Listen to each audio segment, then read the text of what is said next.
All of you are getting the voice?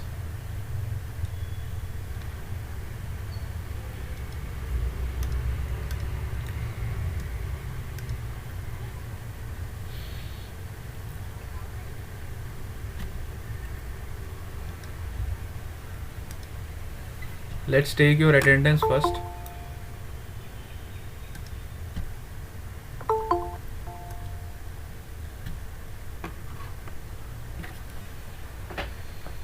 Kirmi Chaudhary, Present, sir.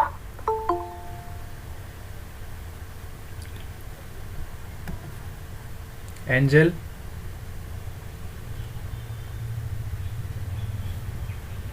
Anirudh,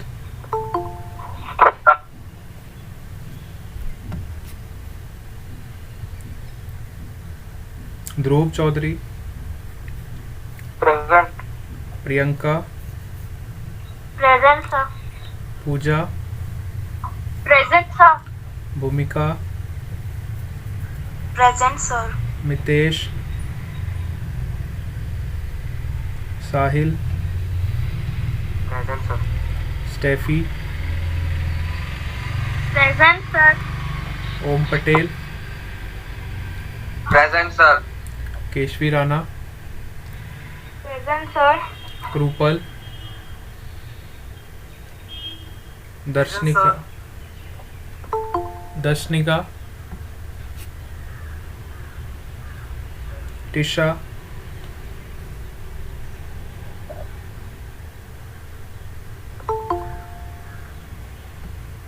Darshit,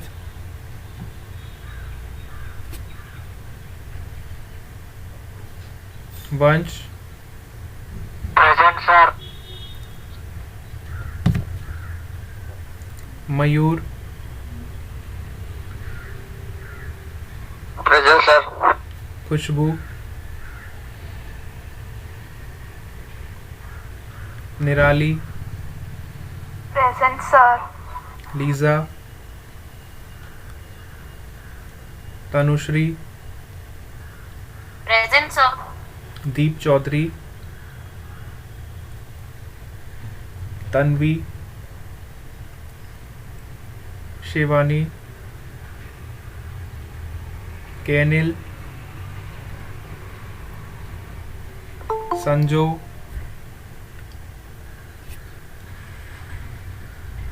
Aditi, Zeel, Abban,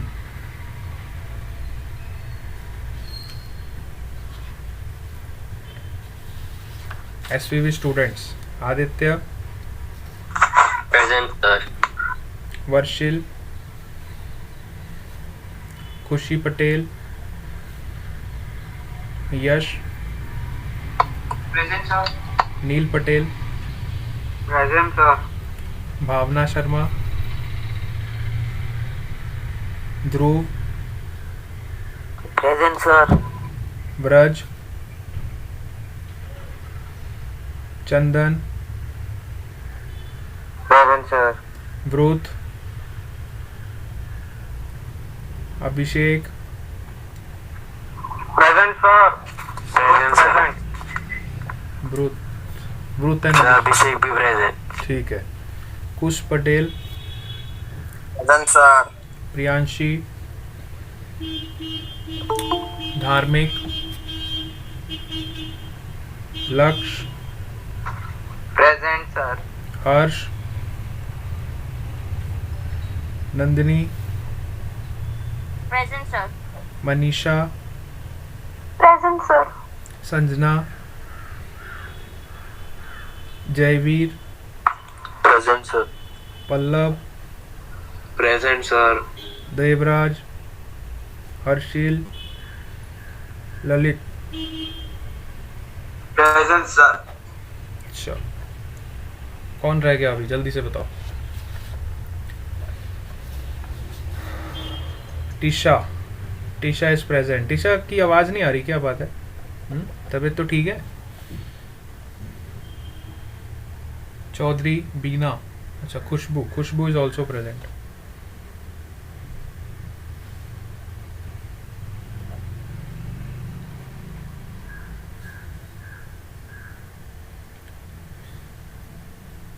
Khushboo is also present, Angel is also present. और कौन रह गया? दर्शित। दर्शित दर्शित कहाँ गया? ये रहा।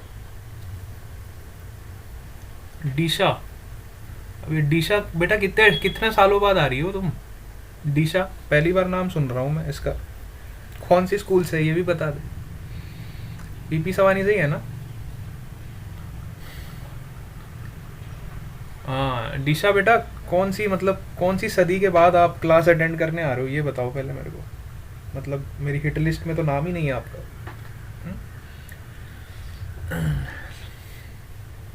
मैंने तो नाम की एंट्री नहीं करी बताओ। कई बच्चे तो ऐसे हैं जो जैसे साल ख़त्म होने को होता है तो मुंह दिखाई करने आते हैं ना। हाँ सर हम भी स्टूडेंट हैं, हम भी पढ़ते हैं, हमें भी देखो। हैं ये तो वैसा केस निकला।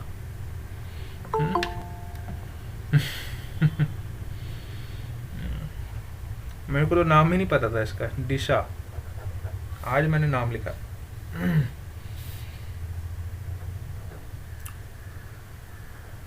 ना जाने ऐसे कितने बड़े पड़े होंगे, अभी एक एक करके निकलेंगे बाहर। बिल में से निकलते ना जैसे चूहे बाहर निकलते हैं। बेटा रोज क्लास किया करो, आप लोगों के लिए ही है, मेरे लिए थोड़ी है। Darshanika is also present.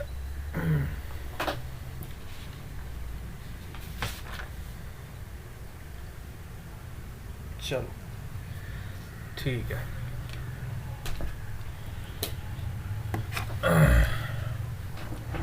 कल हम कहाँ तक डिस्कस कर चुके थे? कल मैं आपको कुछ प्रॉपर्टीज़ बता रहा था ना।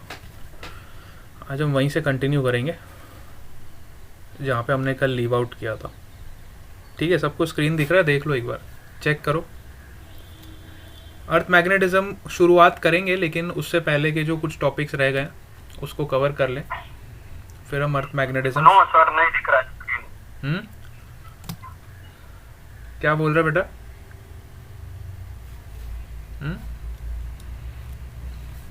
सर स्क्रीन नहीं दिख रहा है। अच्छा ऐसा बोल रहा है।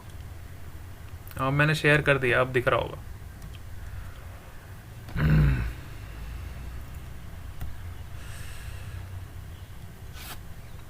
अब मेरे को ना जब पीपीटी हमारा चल रहा होता है तो आपको कमेंट लिख के नहीं बोलना, आपको जो भी मैसेज देना है मेरे को वॉइस मैसेज दे देना, ठीक है? जब हमारा पीपीटी चल रहा होगा तो वॉइस मैसेज दे देना। जब हम वाइट बोर्ड यूज़ करेंगे तब आप कमेंट्स करना, ठीक है? तो कल मैंने आपको इस फैक्टर के बारे में बता दिया था। मैग्नेटिक इंटेंसिटी हमने डिस्कस कर लिया था, इसके हमने सारे पॉइंट्स क्लियर कर लिए थे, है ना? जितने भी पॉइंट्स थे मैंने आपको सारे इसके एक्सप्लेन कर दिए थे, है ना? ये वाला पॉइंट सबको क्लियर है ना अच्छे से? Magnetic intensity is defined as the magnetic induction upon mu. It is independent of the medium. It is also defined as magnetomotive force per unit length. It can also be defined as the degree और extent to which the material can be magnetised. ठीक है, किस हद तक हम किसी substance को magnetise कर सकते हैं। It can also defined as the force experienced by a unit positive charge flowing with a unit velocity in a direction normal to the magnetic field. ये पॉइंट भी काफ़ी इंटरेस्टिंग था। हमने एक 1 यूनिट चार्ज लिया था, उसको कुछ वेलोसिटी दी थी और मैग्नेटिक फील्ड उसके नॉर्मल रखी थी। तब हमने जो इस पर फोर्स कैलकुलेट किया था वो इस H के बराबर आ रहा था, ठीक है ना? F equal to Q into v cross b. तो क्यू वी बी साइन 90, है ना? दोनों के बीच का एंगल कितना है? 90 डिग्री। तो you can write q v b sine 90 means 1, ठीक है? अब चार्ज को भी आपने यूनिटी मान लिया, वेलोसिटी को भी आपने यूनिटी मान लिया, तो आपका जो मैग्नेटिक फील्ड होगा वो किसके बराबर हो जाएगा? मैग्नेटिक फोर्स के बराबर हो जाएगा। और यहाँ पे आपने म्यू को भी यूनिटी मान लिया, है ना? तो आपका जो ये मैग्नेटिक फील्ड जो है ये मैग्नेटिक इंटेंसिटी के बराबर हो जाएगा और वही मैग्नेटिक फोर्स के बराबर हो जाएगा। तीनों पैरामीटर सेम हो जाएंगे। अब अगर आप हर चीज़ को यूनिटी मान लोगे तो ये तीनों चीज़ें सेम हो जाएगी, ठीक है? ये वाला पॉइंट भी हमने कल डिस्कस कर लिया था। इसके बाद हमने इसका ऐसा यूनिट भी देख लिया था। CGS यूनिट इसका ऑस्टर्ड था, मैंने आपको बताया था, इसको आपको याद रखना है। CGS यूनिट इसका ऑस्टर्ड होता है, ठीक है? फिर हमने मैग्नेटिक फ्लक्स डेंसिटी कल डिस्कस किया था। मैं एक बार क्विकली फटाफट आपको बता रहा हूँ, ये हम कल ऑलरेडी पढ़ चुके हैं। ठीक है। मैग्नेटिक फ्लक्स डेंसिटी भी इसको बोलते हैं बी को। इसके कई सारे नामकरण हैं, मैंने आपको सारे नाम बता दिए थे। इसको मैग्नेटिक फील्ड स्ट्रेंथ भी बोलते हैं, इसको मैग्नेटिक फील्ड भी बोलते हैं, मैग्नेटिक इंडक्शन भी बोलते हैं, मैग्नेटिक फ्लक्स डेंसिटी भी बोलते हैं, है ना। सिंबल एक है लेकिन इसके नाम बहुत सारे हैं, तो अलग अलग बुक्स में अलग अलग नाम देके कहने का मतलब सेम ही होता है, ठीक है। तो ये पॉइंट हम डिस्कस कर चुके थे। इसका यूनिट टेस्ला था, ये भी हम डिस्कस कर चुके थे। इसका CGS यूनिट गॉस होता है, हम सबको पता ही है। और टेस्ला और गॉस के बीच का रिलेशन भी हमको पता है। 1 गॉस में कितने टेस्ला होते हैं? 10⁻⁻⁴ tesla. We all know this relation, ठीक है। इसके बाद मैंने आपको मैग्नेटिक फ्लक्स भी कल बता दिया था। मैग्नेटिक फ्लक्स क्या होता है? कितनी आपकी मैग्नेटिक फील्ड लाइंस किसी एरिया को नॉर्मली कट करके जा रही हैं, उसको हम बोलते हैं मैग्नेटिक फ्लक्स। उसका ऐसा यूनिट क्या होता है? वेबर, ठीक है। मैग्नेटिक फ्लक्स का ऐसा यूनिट क्या होता है? वेबर। हमने बी और एच के बीच में रिलेशन भी देखा था। मैंने आपको कल बताया था कि ये जो बी होता है ये मटेरियल डिपेंडेंट होता है, मतलब मीडियम पे डिपेंड करता है ना। B is equal to mu into h, मतलब बी वाला जो फैक्टर है ये मीडियम पे डिपेंड करता है, क्योंकि mu is a factor of medium, ठीक है। लेकिन एच की अगर मैं बात करूँ तो एच को हम इस तरह से डिफाइन करते हैं B/μ। तो हम म्यू से डिवाइड कर देते हैं, जिस पैरामीटर से हम डिवाइड करते हैं तो वो उसके इंडिपेंडेंट हो जाता है। तो h is independent of medium while b is dependent on medium, ठीक है। म्यू इस क्या था आपका? परमिएबिलिटी। परमिएबिलिटी क्या होता है? What is the permeability? तो मैग्नेटिक परमिएबिलिटी क्या होता है? कितनी डिग्री तक आप मैग्नेटिक फील्ड लाइंस को उस सब्सटेंस के अंदर एंटर करवा सकते हो, उसकी जो डिग्री होती है, मतलब कितनी हद तक आप उस मैग्नेटिक लाइंस ऑफ फोर्स जो हैं वो सब्सटेंस को पास करके जाती है, उसको हम बोलते हैं परमिएबिलिटी, ठीक है। तो इसका भी यूनिट हमने देख लिया था। और फिर हमने रिलेटिव मैग्नेटिक परमिएबिलिटी देखा था। रिलेटिव का मतलब होता है कंपेयर करना। अगर आप किसी भी मीडियम की परमिएबिलिटी को वैक्यूम के कंपैरिजन में या स्पेस के कंपैरिजन में कंपेयर करते हो तो उसको हम बोलते हैं रिलेटिव परमिएबिलिटी, ठीक है। रिलेटिव का मतलब ही कंपैरिजन होता है, किसके कंपैरिजन में आप किसकी मैग्नेटिक परमिएबिलिटी को डिफाइन कर रहे हो, तो उसको हम बोलते हैं रिलेटिव परमिएबिलिटी, ठीक है। It is also defined as B/B0, है ना। हम इसको B/B0 से क्यों डिफाइन करते हैं? क्योंकि हमें पता है जो B है वो आपका मीडियम का फैक्टर है ना, क्योंकि B जो है म्यू पे डिपेंड करता है और म्यू जो है मीडियम पे डिपेंड करता है ना। तो आप इसको μm/μ0 भी लिख सकते हो, आप इसको Bm/B0 भी लिख सकते हो। ऊपर वाली इक्वेशन को देखो, ये वाली इक्वेशन से हम इसको Bm/B0 भी लिख सकते हैं, क्योंकि ये दोनों फैक्टर्स मीडियम के फैक्टर्स, ठीक है। चलो, ये पॉइंट हम कल डिस्कस कर चुके थे, ये वाले सारे पॉइंट्स हमारे क्लियर हो गए। अच्छा, अब जो है ये फैक्टर जो है इंटेंसिटी ऑफ मैग्नेटाइजेशन, अब ये क्या होता है? ठीक है, जैसे हमने H को डिफाइन किया था वैसे ही अब मैं I को डिफाइन कर रहा हूँ। अब आपने किसी मटेरियल को मैग्नेटाइज करना चाहा, है ना, आपने उसको कुछ इंटेंसिटी प्रोवाइड करी, सपोज करो H इंटेंसिटी आपने प्रोवाइड करी। H मतलब आपका इनपुट हो गया, मैंने आपको कल भी बताया था शायद, है ना। इनपुट हम कुछ प्रोवाइड करते हैं और उस मटेरियल में जब वो मटेरियल मैग्नेटाइज होता है तो उसमें हमें कुछ आउटपुट मिलता है। आउटपुट किस टर्म्स में मिलता है? I के टर्म्स में। इनपुट किस टर्म में होता है? H के टर्म्स में, ठीक है। तो इंटेंसिटी ऑफ मैग्नेटाइजेशन का मतलब है it is the degree to which a substance is magnetized, है ना। किस हद तक हम उस सब्सटेंस को मैग्नेटाइज करते हैं जब हम उसको मैग्नेटिक फील्ड में रखते हैं, ठीक है। मैग्नेटिक फील्ड में जब हम उसको रखते हैं तो कितना मैग्नेटाइजेशन वो ले सकता है। हमारे पास देने के लिए तो बहुत सारा है, ये हमारे कंट्रोल में, हम चाहे तो कितना भी दे सकते हैं, लेकिन उतनी उसकी कैपेसिटी होनी चाहिए ना लेने की, ठीक है। तो ये आउटपुट है, ये इनपुट है, ये आउटपुट है, ठीक है। It can also be defined as the magnetic dipole moment acquired per unit volume, ठीक है। अब जैसे ही हम कुछ इनपुट देते हैं मटेरियल को तो होता क्या है, उसके अंदर के जो एटम्स होते हैं उनमें मैग्नेटिक मोमेंट क्रिएट होने लगता है, ठीक है। उनमें मैग्नेटिक मोमेंट जनरेट होने लगता है। तो एटम्स में जो मैग्नेटिक मोमेंट जनरेट होता है ड्यू टू दिस इनपुट, इस इनपुट की वजह से जो मैग्नेटिक मोमेंट जनरेट होता है, तो कितना मैग्नेटिक मोमेंट जनरेट हुआ पर यूनिट वॉल्यूम। अगर मैं 1 मीटर क्यूब का एक वॉल्यूम लूँ तो 1 मीटर क्यूब में के मटेरियल में कितना मैग्नेटिक मोमेंट जनरेट हुआ, ठीक है, उसको हम बोलते हैं I। तो इसको हम इस तरह से भी डिफाइन कर सकते हैं, I is equal to m upon v, ठीक है। It is magnetic moment per unit volume, मतलब अगर एक यूनिट वॉल्यूम अगर मैं कुछ मटेरियल ले रहा हूँ तो उसमें कितना मैग्नेटिक मोमेंट जनरेट हुआ, it is defined as your I, ठीक है, इंटेंसिटी ऑफ मैग्नेटाइजेशन, ठीक है। It can also be defined as the pole strength per unit cross sectional area of the substance. अब जैसे हमारे पास कोई बार मैग्नेट है, ठीक है, सपोज करो हमारे पास एक बार मैग्नेट है, इसका पोल स्ट्रेंथ है m, ठीक है। तो it is also defined as pole strength per unit cross sectional area, इसको हम ऐसे भी डिफाइन करते हैं, है ना, मतलब उस बार मैग्नेट का पोल स्ट्रेंथ कितना है पर यूनिट क्रॉस सेक्शनल एरिया, ठीक है। बात समझ आई? एक्चुअली पोल स्ट्रेंथ जो होता है आपका magnetic moment per unit length होता है, magnetic moment per unit length होता है, ठीक है। तो जब ये L वाला फैक्टर नीचे आ जाता है तो आपका एरिया इंटू लेंथ वॉल्यूम बन जाता है, एरिया इंटू लेंथ वाला फैक्टर वॉल्यूम बन जाता है और ऊपर आ जाता है मैग्नेटिक मोमेंट, ठीक है। तो कहने का मतलब यही है, चाहे आप इसको यहाँ से समझ लो चाहे यहाँ से समझ लो, तो magnetic moment per unit volume चाहे आप डिफाइन करो, चाहे आप इसको pole strength per unit cross sectional area define करो, है ना। अब ये जो पोल स्ट्रेंथ होता है एक्चुअली ये magnetic moment per unit length होता है ना, पर यूनिट लेंथ आपका जो होता है, तभी तो आपका जो लेंथ वाला फैक्टर है वो डिनोमिनेटर में आ जाएगा और एरिया इंटू लेंथ आपका वॉल्यूम बन जाएगा, you will get the same equation, ठीक है। तो आप इसको यहाँ से भी डिफाइन कर सकते हो, ठीक है। तो यही वाला बात मैं आपको समझा रहा था। देखो इंटेंसिटी को आप दो तरीके से डिफाइन कर सकते हो, एक तो magnetic moment per unit volume और दूसरा तरीका है आप पोल स्ट्रेंथ वाला तरीका है जो which is m into 2l, ये आपका मैग्नेटिक मोमेंट हो गया ना एक्चुअली।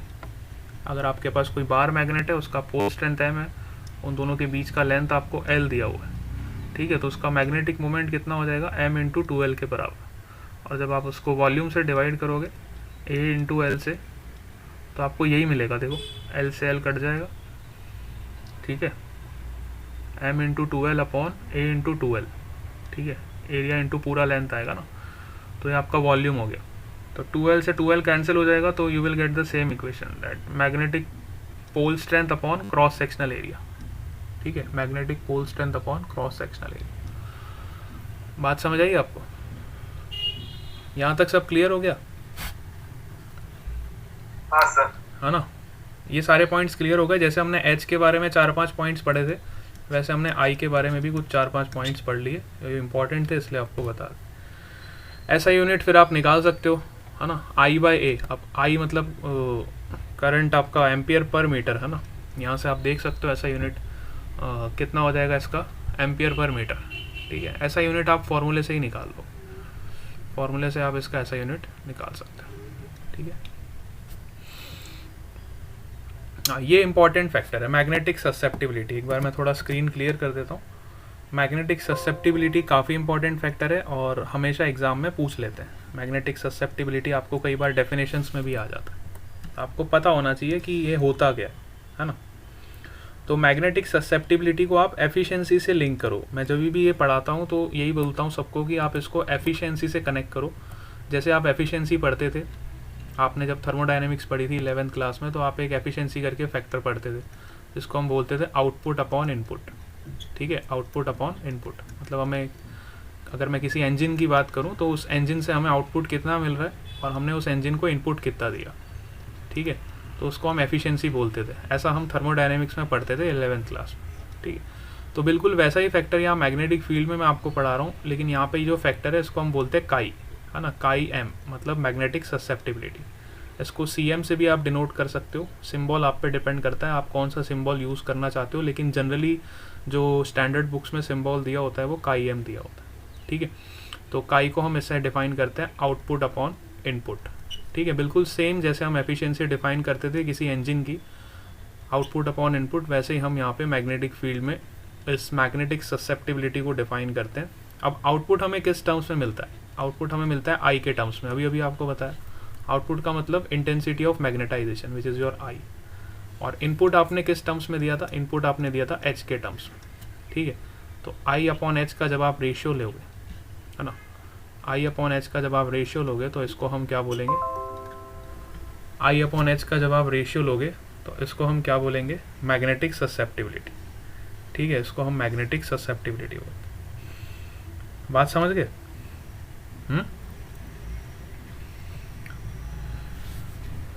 ठीक है। अब ये हमें बताता क्या, ये भी समझ लो, ये भी काफ़ी इंपॉर्टेंट है कि ये हमें क्या बताता है। मैग्नेटिक ससेप्टिबिलिटी हमें ये बताता है कि जो हमने इनपुट दिया है, कितना इनपुट हमारा आउटपुट में कन्वर्ट हुआ है ना, कितना इनपुट जो हमने दिया है वो हमारा आउटपुट में कन्वर्ट हुआ है, ये हमें कौन बताता है, ये हमें मैग्नेटिक ससेप्टिबिलिटी बताता है।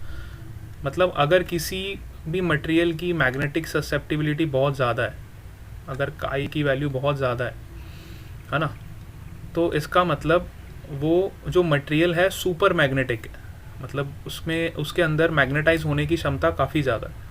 तो ये हमें ये बताता है कि कितनी ज़्यादा आपका इनपुट जो है वो आउटपुट में कन्वर्ट हो सकता है। काई हमें बेसिकली ये बताता है।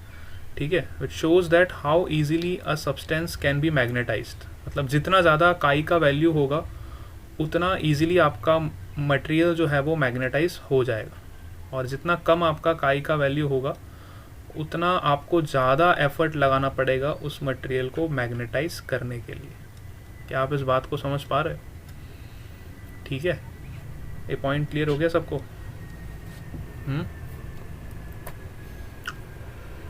It is defined as the ratio of intensity of magnetization in a substance to the magnetic intensity applied to the substance। जैसा कि मैंने आपको अभी भी बताया, ये रेशियो होता है, एक तरह का फैक्टर होता है जो हमें ये बताता है कि कितना इजीली आपका सब्सटेंस मैग्नेटाइज हो सकता है। ठीक है, susceptibility has no unit, this is very important. देखो आई का भी यूनिट सेम होता है जो एच का यूनिट होता है, दोनों का यूनिट बिल्कुल सेम होता है। तो it is a dimensionless and a unitless parameter. ठीक है, कई बार ऑब्जेक्टिव में पूछ लिया जाता है what is the dimension formula for susceptibility. तो डायमेंशन फार्मूला इसका क्या हो जाएगा, m की पावर 0, l की पावर 0, t की पावर 0। इसका कुछ यूनिट नहीं है, मतलब इसका कोई भी डायमेंशन नहीं है। ये ऑब्जेक्टिव में पूछा गया क्वेश्चन है, नीट में आया हुआ question. Give the dimension formula for susceptibility. ठीक है, तो इसका ससेप्टिबिलिटी का कोई भी यूनिट नहीं होता, तो इसका कोई भी डायमेंशन नहीं होगा। ठीक है, यहाँ तक सब क्लियर है? हाँ भाई बताओ, इनमें से किसी भी पॉइंट में कोई दिक्कत है तो बता दो। ये सारे पॉइंट्स बहुत इंपॉर्टेंट है, आप चाहो तो इसका स्क्रीनशॉट ले सकते हो और अपनी नोट्स में सारे पॉइंट्स इंक्लूड करना। जो भी आप नोट्स प्रिपेयर कर रहे हो उसमें ये सभी पॉइंट्स आपके इंक्लूड होने चाहिए। बात समझ आ गई एवरीवन? सर पिछली वाली स्लाइड में m/l क्या था? पिछली वाली स्लाइड में, ये वाली स्लाइड में नहीं, पिछली वाली में। हाँ, पिछली वाली स्लाइड में m/l कहाँ पे बेटा? m/l यहाँ पे तो कुछ है ही नहीं m/l जैसा। वो वॉल्यूम वाले में। वो तो ये वाली स्लाइड थी ना जो मैं डिस्कस कर रहा था, यही वाली तो स्लाइड थी। हाँ, पिछली वाली थोड़ी है। ये वाला पॉइंट पूछ रहे हो क्या आप? Fifth point. हाँ, फिफ्थ हाँ, पॉइंट एरिया के साथ हम मल्टीप्लाई किया था ना। हाँ, फिफ्थ पॉइंट मतलब आपको समझना है। देखो फिफ्थ पॉइंट, देखो फिर से बताता हूँ। फोर्थ पॉइंट समझ आया आपको? आई को हम कैसे डिफाइन करते हैं? It is defined as magnetic moment per unit volume. ठीक है, इतने बात हमें समझ आई।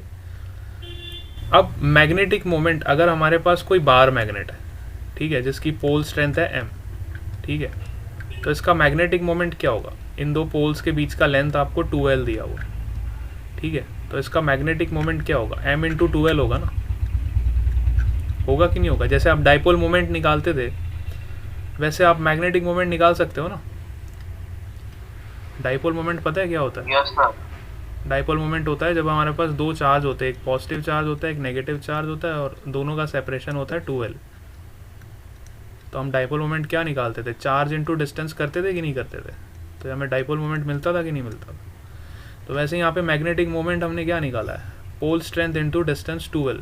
तो मैंने लिख दिया pole strength into distance is 2l per unit volume. तो वॉल्यूम क्या होता है? Volume is defined as area into length अगर मुझे इसका वॉल्यूम निकालना है, अब ये बार है ना, तो बार मतलब आपका इस तरह का बार है, ठीक है। इसको 3D में थोड़ा देखोगे हाँ सर, तो आ 3D में गया आपको इस तरह से दिखाई देगा, ठीक है। तो इसका वॉल्यूम क्या हो जाएगा, इस बार का एरिया इंटू लेंथ ही होगा ना, बेस एरिया इंटू लेंथ। तो लेंथ इसका 2L है। बस इसको डिवाइड कर दोगे तो यहाँ से आपको एक नया फॉर्म मिल जाएगा कि intensity of magnetization is also defined as pole strength per unit cross sectional area, ठीक है। ये एरिया ऑफ क्रॉस सेक्शन है, ये वाला जो क्रॉस सेक्शनल एरिया होता है, इस एरिया को हम बोलते हैं, ठीक है। इसको थोड़ा मैं इरेज कर देता हूँ, बहुत सारी खिचड़ी बन गई इधर, ठीक है। तो ये सारे पॉइंट्स मेरे ख्याल से अब क्लियर हो गए होंगे। देख लो एक बार, कोई भी पॉइंट में दिक्कत है तो बताओ मेरे को, हम वो पॉइंट फिर से डिस्कस कर लेंगे। एक बार नज़र मार लो, first point clear, second clear, third clear, fourth clear, fifth clear, six point is also clear. Next is your magnetic susceptibility. यहाँ तक किसी को कोई डाउट है तो बताओ।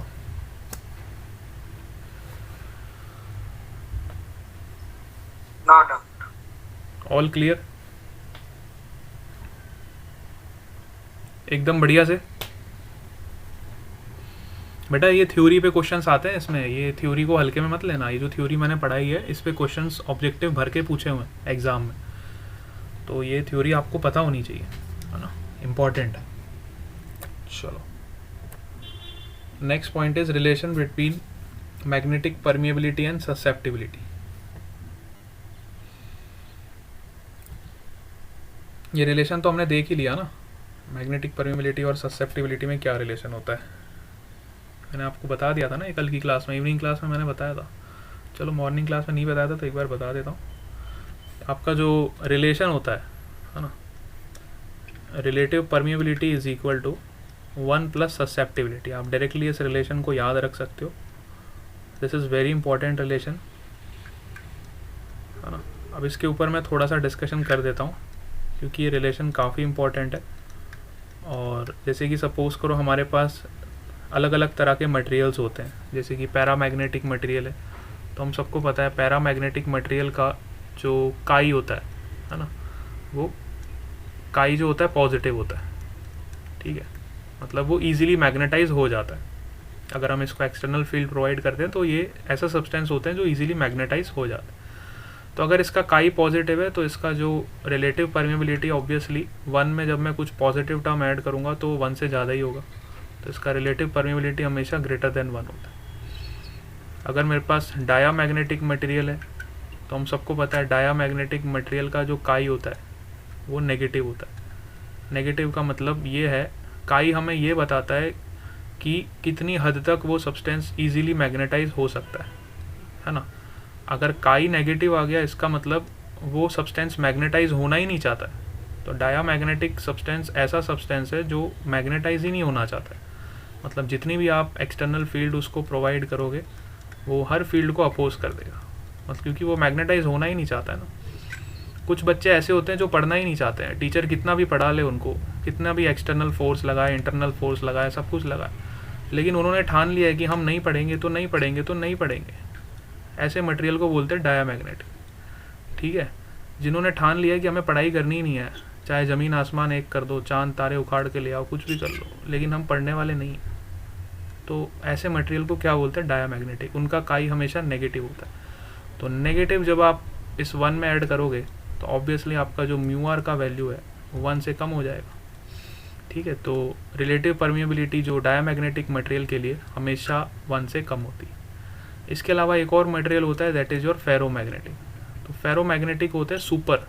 कई बच्चे ना हाइपर एक्टिव होते हैं, मतलब टीचर से पहले ही वो सब पढ़ के आते हैं और फिर क्लास में बैठते हैं टीचर को चेक करने के लिए, भाई चलो देखते हैं टीचर को कुछ आता है कि नहीं आता है।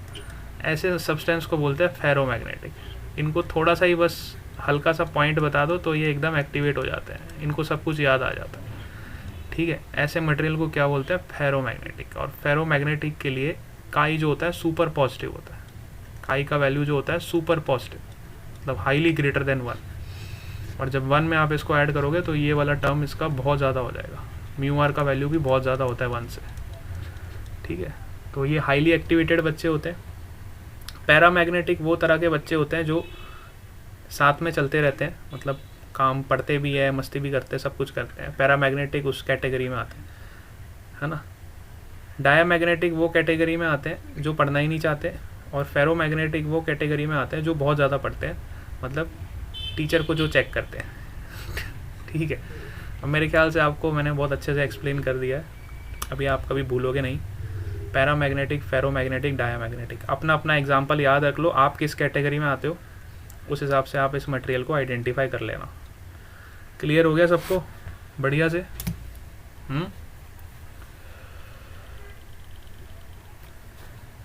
यस, अरे यस और नो तो बोलो। चलो तो हम आगे चलते हैं। Magnetic field due to a magnetic dipole. ठीक है, हमारे पास एक बार मैग्नेट है। ठीक है, अब ये पॉइंट काफ़ी इंपॉर्टेंट है। सपोज करो हमारे पास एक बार मैग्नेट है और ये उसके दो पोल्स है, नॉर्थ पोल और साउथ पोल, जैसा कि हम सबको पता होता है। अब हमें क्या करना है, मैग्नेटिक फील्ड निकालनी है इस बार मैग्नेट की वजह से, है ना। इस बार मैग्नेटिक वजह से हमें मैग्नेटिक फील्ड निकालनी है। अब हम सबको पता है बार मैग्नेट है तो यहाँ पे मैग्नेटिक डाइपोल फॉर्म होगा। जैसे हम इलेक्ट्रोस्टैटिक्स पढ़ते थे तो वहाँ पे इलेक्ट्रिक डाइपोल फॉर्म होता था, बिल्कुल वही कंसेप्ट हम यहाँ पे भी अप्लाई करेंगे। आपको याद होगा कि इलेक्ट्रोस्टैटिक्स में हमारे पास दो चार्जेस होते थे, पॉजिटिव चार्ज, नेगेटिव चार्ज, है ना। और मैंने आपको ऐसा ऐसा करके कुछ बताया था। आपके पास दो एक्सिस होती है, one is your axial axis, another is your equatorial axis. ठीक है, तो हम दोनों एक्सिस पे क्या निकालते थे, इलेक्ट्रिक फील्ड निकालते थे। पहले हम एक्सियल एक्सिस पे कोई पॉइंट कंसिडर करते थे, वहाँ पे इलेक्ट्रिक फील्ड निकालते थे। फिर हम इक्वेटोरियल एक्सिस पे कोई पॉइंट कंसिडर करते थे, वहाँ पे इलेक्ट्रिक फील्ड निकालते। क्या किसी को याद है कि एक्सियल एक्सिस पे इलेक्ट्रिक फील्ड कितना होता था? Anyone remember? इलेक्ट्रिक डाइपोल जब मैंने आपको पढ़ाया था तो आपको ये चीज़ बताई थी कि electric field at an axial point and electric field at an equatorial point. क्या किसी को एक्सियल एक्सिस पे इलेक्ट्रिक फील्ड का वैल्यू पता है कितना आता था?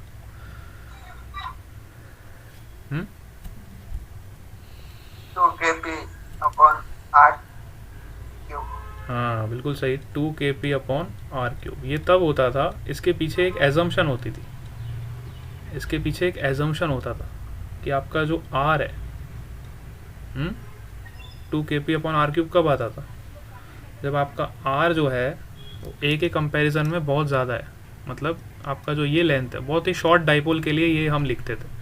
ये लेंथ अगर 2a है तो हम ये एजम्पशन लिखते थे 2a is very very less than R.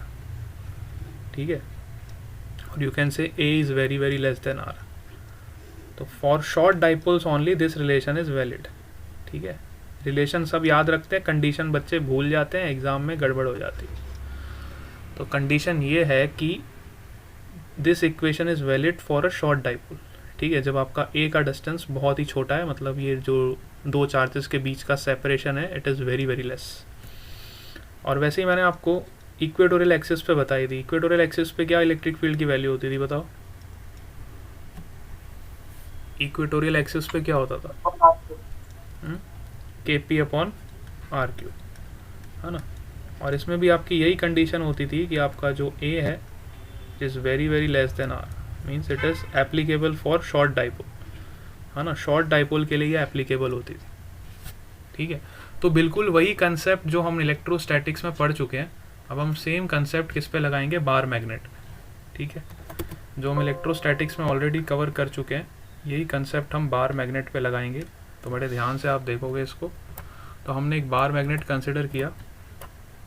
ठीक है, अब इसका मैग्नेटिक मोमेंट हम सबको पता है। मैग्नेटिक मोमेंट कहाँ से कहाँ होता है बार मैग्नेट का? From south to north. ठीक है, बार मैग्नेट का जो मैग्नेटिक मोमेंट होता है वो साउथ से नॉर्थ होता है। तो हमने ये डिस्टेंस देखो 2l कंसिडर किया। सेंटर से साउथ पोल का डिस्टेंस l है और सेंटर से नॉर्थ पोल का डिस्टेंस भी l है।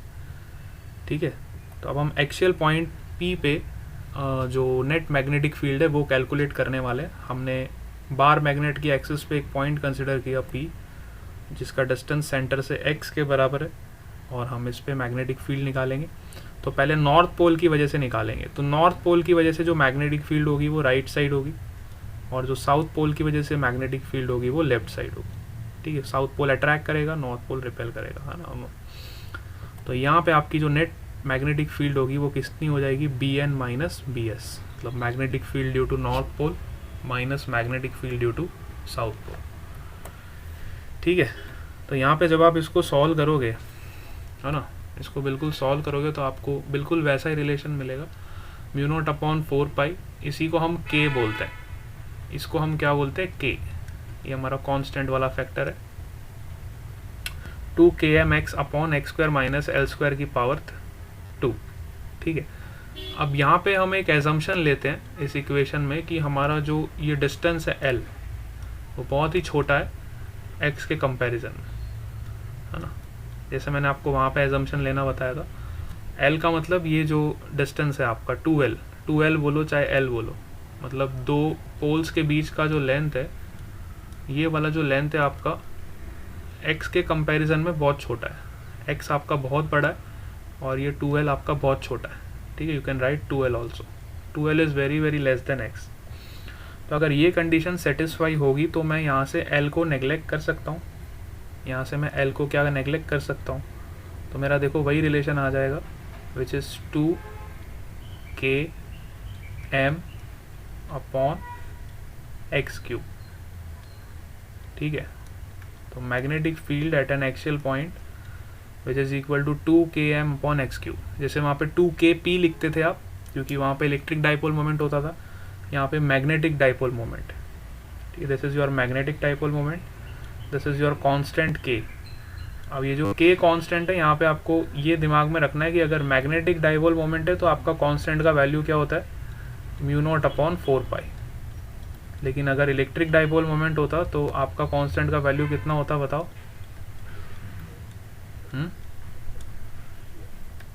1/4 pi epsilon not.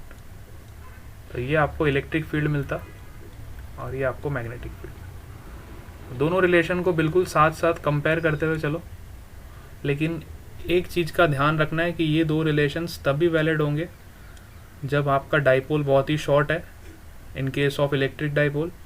In case of magnetic dipole, the length between the poles of the bar magnet is very less as compare to this x. ठीक है, तो ये एजम्पशन हमेशा दिमाग में रखते हुए चलो कि ये इक्वेशन तभी वैलिड होगी जब आपका शॉर्ट बार मैग्नेट दिया होगा। ऐसा क्वेश्चन में दिया होगा, a very short bar magnet of pole strength is kept in a vacuum, then find the magnetic field at the actual point P। ठीक है, जब भी आप क्वेश्चन का स्टेटमेंट पढ़ो ना, तो मैक्सिमम क्वेश्चंस में आपको ये दिया रहेगा अ शॉर्ट बार मैग्नेट। जैसे ही आपने ये स्टेटमेंट पढ़ लिया शॉर्ट बार मैग्नेट, तो आपको वहाँ पे दिमाग में क्लिक हो जाना चाहिए कि हमारा जो लेंथ है, ये जो 2l है, ये x के कंपैरिजन में कम है, मतलब डायरेक्टली मैं ये इक्वेशन को यूज़ कर सकता हूँ। लेकिन अगर शॉर्ट बार मैग्नेट नहीं दिया हुआ है तब आपको ये बेसिक इक्वेशन लगानी पड़ेगी, तब ये बेसिक इक्वेशन आप फॉलो करोगे। ठीक है, अगर शॉर्ट बार मैग्नेट दिया तो आप इस एजम्पशन को यूज़ कर सकते हो, अगर ये एजम्पशन नहीं दिया हुआ है तो आपको इस बेसिक इक्वेशन को ही अप्लाई करना पड़ेगा। क्या ये पॉइंट क्लियर हुआ आप सबको? यस और नो?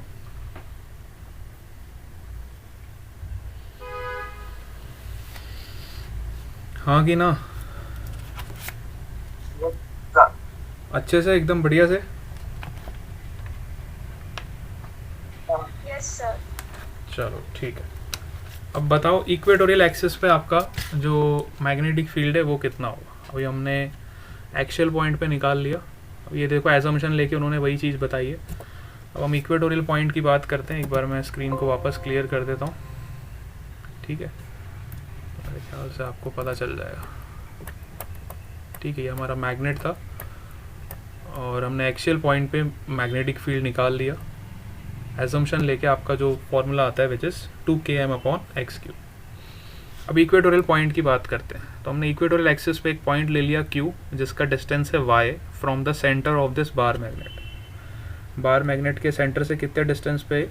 y डिस्टेंस पे। ठीक है, तो अब दोनों पोल्स की वजह से आप मैग्नेटिक फील्ड निकालोगे, तो साउथ पोल की वजह से और नॉर्थ पोल की वजह से। तो हमने दोनों का एंगल थीटा मान लिया, यहाँ से थीटा एंगल पे, यहाँ से थीटा एंगल। तो नॉर्थ पोल की वजह से देखो रिपल्जन होगा मैग्नेटिक फील्ड का, साउथ पोल की वजह से अट्रैक्शन होगा, और जो नेट वेक्टर होगा इसका you can apply law of parallelogram of vector addition, तो आपको नेट मैग्नेटिक फील्ड इस डायरेक्शन में मिलेगा। अब बड़े ध्यान से देखो, तो जो आपका नेट मैग्नेटिक फील्ड है ये मैग्नेटिक मोमेंट के वेक्टर को अपोज कर रहा है। तो ऑब्जेक्टिव में एक बार क्वेश्चन आया था कि अगर इक्वेटोरियल पॉइंट पे आप मैग्नेटिक फील्ड कैलकुलेट कर रहे हो तो मैग्नेटिक फील्ड और मैग्नेटिक मोमेंट के बीच में कितना एंगल बनता है। तो ये क्वेश्चन पूछा गया था और ऑप्शन में दिया हुआ था theta is equal to 0 degree, theta is equal to 90 degree, theta is equal to 180 degree या theta is equal to 360 degree. ठीक है, ये क्वेश्चन ऑब्जेक्टिव में पूछा गया। तो अगर आप बड़े ध्यान से इस डायग्राम को ऑब्जर्व करो तो नेट मैग्नेटिक फील्ड का जो वेक्टर है वो लेफ्ट साइड जा रहा है और नेट मैग्नेटिक मोमेंट जो है आपका वो साउथ से नॉर्थ होता है। तो दोनों वेक्टर्स के बीच में एंगल कितना बन रहा है, 180 डिग्री का। तो 180 degree is the correct answer. तो जब भी आप इक्वेटोरियल एक्सिस पे कोई पॉइंट कंसिडर करते हो तो वहाँ पे मैग्नेटिक फील्ड वेक्टर और मैग्नेटिक मोमेंट वेक्टर के बीच में हमेशा 180 डिग्री का एंगल फॉर्म होता है। ठीक है, तो हम इक्वेटोरियल पॉइंट पे मैग्नेटिक फील्ड निकालते कितनी आएगी। तो इक्वेटोरियल पॉइंट पे हमने ये एंगल्स डिस्ट्रीब्यूट कर दिए, ये वाला एंगल थीटा तो ये भी एंगल थीटा, ज्योमेट्री से देख लो। अच्छा, ये एंगल थीटा तो ये भी एंगल थीटा। ठीक है, तो ये आपको रिलेशन मिल जाएगा, बिल्कुल वैसा ही रिलेशन है जैसा हम इलेक्ट्रोस्टैटिक्स में पढ़ते आए हैं, है ना। वहाँ पे भी हमें ऐसा ही रिलेशन मिलता है ना। तो अगर आपको इलेक्ट्रोस्टैटिक्स का रिलेशन निकालना है तो आप क्या करोगे, इसको रिप्लेस कर दोगे 1/4πε0 से, इसको रिप्लेस कर दोगे p से और ये एज इट इज आप लिख दोगे y² + l² की पावर 3/2। ठीक है, तो ये आपका इलेक्ट्रोस्टैटिक्स का इलेक्ट्रिक फील्ड मिल जाएगा। ठीक है, तो यहाँ पे हम वापस एजम्पशन लेते हैं कि हमारा जो L है बहुत ही छोटा है y के कंपैरिजन में। मतलब again I am considering the short bar magnet. तो जब भी आप शॉर्ट बार मैग्नेट यूज़ करोगे तो मतलब आपका ऑब्वियसली बात है ये जो दोनों पोल्स के बीच का लेंथ है ये y के कंपैरिजन में कम हो जाएगा। y के कंपैरिजन में कम हो जाएगा तो हम उसको नेगलेक्ट कर सकते हैं। नेगलेक्ट करेंगे तो हमारा जो रिजल्ट मिलेगा वो क्या मिलेगा, kp/r³। वही आपका सेम रिलेशन km/y³। ठीक है, क्योंकि वहाँ पे हम ये डिस्टेंस r लेते थे तो इसलिए हम r³ लिखते थे। ठीक है, यहाँ पे हम ये डिस्टेंस को y ले रखा है तो हम y³ से रिप्लेस कर देंगे। कंसेप्ट सेम रहेगा, खाली आपको डिस्टेंस पता होना चाहिए। जब भी हम किसी भी पॉइंट पे मैग्नेटिक फील्ड निकालते हैं तो हम हमेशा सेंटर ऑफ द मैग्नेट से डिस्टेंस लेते हैं, चाहे हमें इक्वेटोरियल एक्सिस पे निकालना हो चाहे हमें एक्सियल एक्सिस पे निकालना हो, हम हमेशा सेंटर से डिस्टेंस लेते हैं। आप एक बात को नोट करके रखो, मैक्सिमम केसेस में we take the distance from the centre. तो कई बार एग्जाम में क्वेश्चन पूछा होता है और आपको डिस्टेंस पोल के एंड से दे रखा होता है ना। पोल के एंड से आपको डिस्टेंस दे रखा होता है और मैग्नेट का लेंथ अलग से दिया होता है।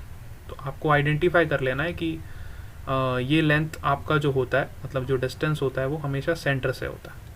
ठीक है, ये फॉर्मूला को लगाते समय आपको कुछ 2-3 पॉइंट्स को दिमाग में रखना ज़रूरी है, तभी आपका इक्वेशन एकदम सही से लगेगा। पहला पॉइंट ये है कि ये तभी आप वैलिड होगा ये फॉर्मूला जब आपका L जो है x के कंपैरिजन में कम होगा। दूसरा पॉइंट आपको ये दिमाग में रखना है कि जो x है वो हमेशा सेंटर से डिस्टेंस मेजर किया जाता है और इस केस में जो y है वो हमेशा सेंटर से डिस्टेंस मेजर किया जाता है। दोनों एजम्पशन आप लेके चलोगे। ठीक है, क्या ये पॉइंट क्लियर हो गया सबको, ऑल ऑफ यू? इसमें किसी कोई दिक्कत तो बताओ। यस,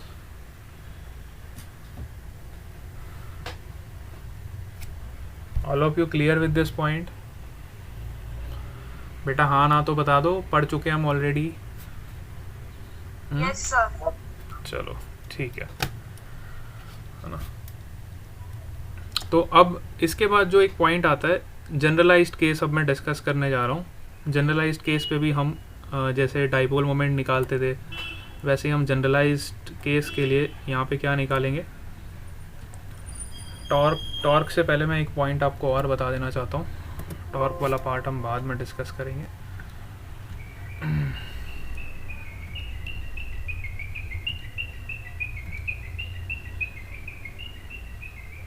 नो सर, क्यों, क्या हो गया,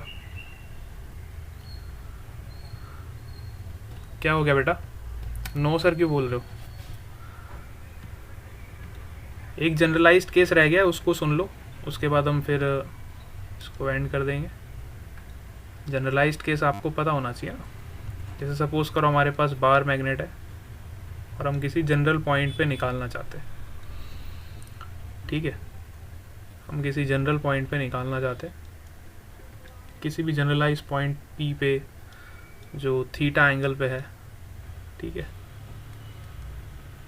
इस एक्सेस से थीटा एंगल पे दे रखा है, ठीक है। सपोज करो ये आपका नॉर्थ पोल है, ये आपका साउथ पोल है। हम सबको पता है जो आपका मैग्नेटिक मोमेंट का वेक्टर होता है वो साउथ से नॉर्थ की तरफ होता है। मैग्नेटिक मोमेंट का जो वेक्टर होता है वो साउथ से नॉर्थ की तरफ। तो अब हमें इस वाले पॉइंट पे नेट मैग्नेटिक फील्ड निकालना है, कितना होगा। बात समझ आ रही है आपको? नो सर क्यों बोल रहे हैं, मेरे को समझ नहीं आ रहा। मतलब डाउट नहीं है? अच्छा ऐसा है, ओके ओके ठीक है, डाउट नहीं है, ओके ओके क्लियर। तो अब हमने देखो एक्सियल एक्सिस पे भी जो है मैग्नेटिक फील्ड निकाल लिए, और हमने इक्वेटोरियल एक्सिस पे भी मैग्नेटिक फील्ड निकाल ली है बार मैग्नेट की वजह से।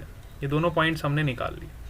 एक्सियल एक्सिस पे जो हमें शॉर्ट बार मैग्नेट की वजह से मिली थी विच इज़ 2km/r3,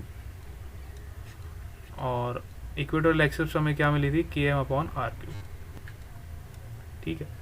तो अब हम किसी जनरलाइज पॉइंट पे मैग्नेटिक फील्ड निकालेंगे जो कि किसी थीटा एंगल पे दे रखा है। तो हम सबको पता है जो मैग्नेटिक मोमेंट का जो वेक्टर होता है वो हमेशा साउथ से नॉर्थ की तरफ होता है। तो अब इस वेक्टर के दो कंपोनेंट्स हो जाएंगे, ध्यान से देखो। पहला कंपोनेंट इस एक्सिस के along, this is m cos theta. दूसरा कंपोनेंट इस एक्सिस के अलॉन्ग हो जाएगा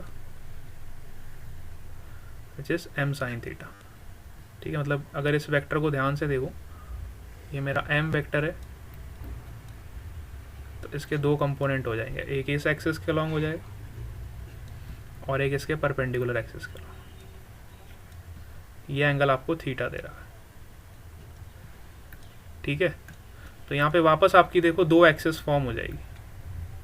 ये कंपोनेंट आपका m cos थीटा होगा और ये कंपोनेंट आपका m sin थीटा होगा,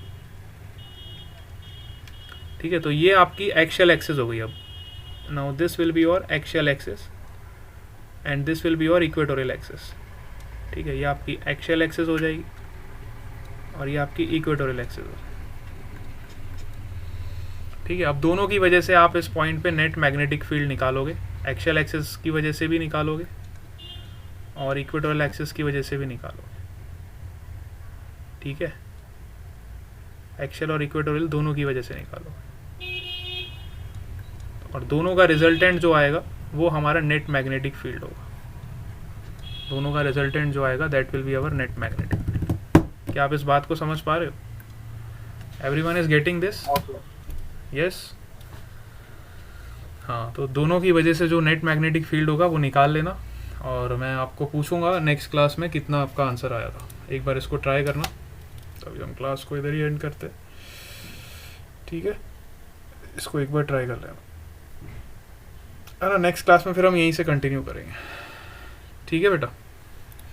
चलो, okay, bye bye to all of you.